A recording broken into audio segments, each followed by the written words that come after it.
Continuing our CES 2020 coverage, today was AMD. What did they have to say? Let's find out.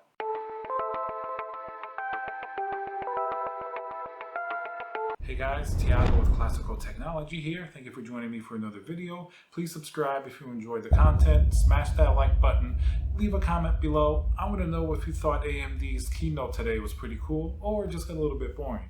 Alright, so today, AMD, who's recently famous for absolutely thrashing Intel for the last few months, and some may even say the last few years in the CPU marketplace, just announced their third generation 4000 series mobile laptop CPUs. Now, these are going to be a little bit different than the regular desktop CPUs that we're used to talking about, but nonetheless, it's still extremely important. Up until recently, Intel definitely has been very dominant in sort of the laptop and mobile space.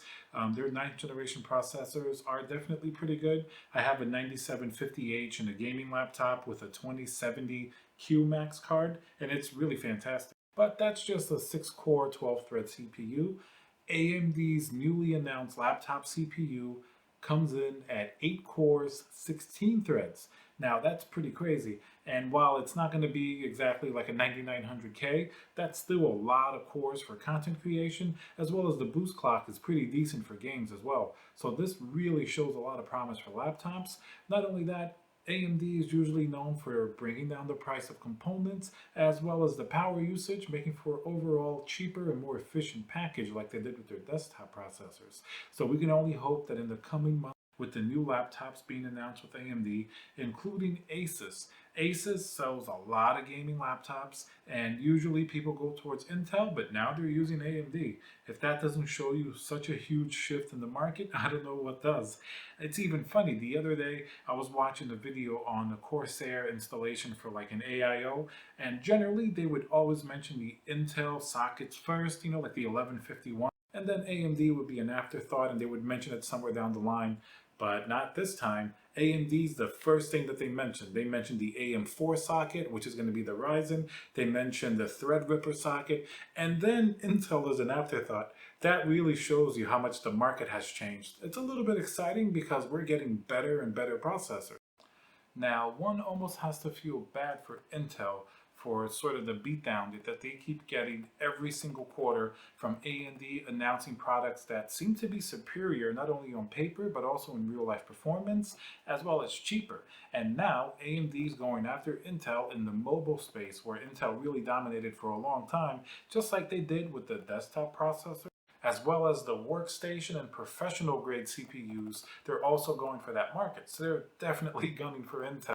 And at least for the mobile, laptop, and desktop CPU market, that's very exciting for us as consumers because that's going to mean just faster, better, cheaper products. Not to be completely forgotten, of course, Intel did announce some of their Ultrabook CPUs, but there were no mentions of desktop CPUs. That's where we're really interested in because, as I mentioned in one of the previous videos, Intel's 10th generation 10-core processor for the mainstream, that's going to be pretty cool, I think. Apparently, it's going to be able to turbo all the way up to 5.3 gigahertz.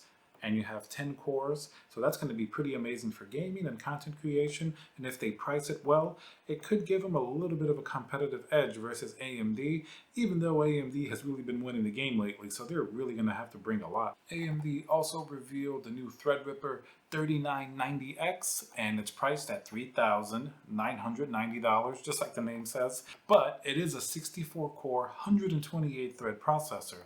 So for the people that can take advantage of that, I think they're going to have a really good CPU on their hands because according to some of the information from AMD, it's beating processors at multiple times the price. So even though it seems really expensive to a regular consumer and sort of a desktop mainstream perspective on that processor, it's really well priced in sort of the professional market. Now, there was an interesting little snafu at CES 2020 that AMD apologized for. Apparently, they showed some incorrect images of the new Xbox system.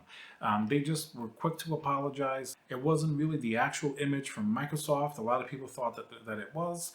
So that's just one little funny thing that happened. Now, AMD also announced the 5600 XT. I happen to be a big fan of the 5700 and 5700 XT. I think for the price, they definitely provide fantastic performance, as well as the newer drivers that came out recently really make them a lot more reliable than they initially were, as AMD graphics cards do have some issues when they first come out, but it's been really good. It's been one of my favorite cards. According to AMD, they consider it their ultimate 1080p graphics card, and it should be priced pretty well, somewhere in that $200 range. So I'm looking forward to trying this card out as well and seeing how it does against the NVIDIA counterparts, because I think we really need some more competition, just like we had in the CPU space. Apparently, it's going to be around $279, and it's targeted against the NVIDIA 1660 Ti, and according to AMD, it also beats that graphics card. But AMD has been known to always follow NVIDIA, and then NVIDIA will just release something more powerful later. So we're still waiting on sort of the ultra high-end graphics cards, something to compete against the 2080 or 2080 Ti, both of which, unfortunately, AMD does not have right now. They do have the 5700 XT, which kind of competes with the 2070 Super, even though the 2070 Super is still on a whole other level. Alright guys, hope you enjoyed just this little look at CES 2020. We'll be having some more videos throughout the week. If you enjoy my content, please subscribe. Leave a comment below. I want to know what you thought of today's AMD announcements, or if anything surprised you. And I'll see you guys on the next video.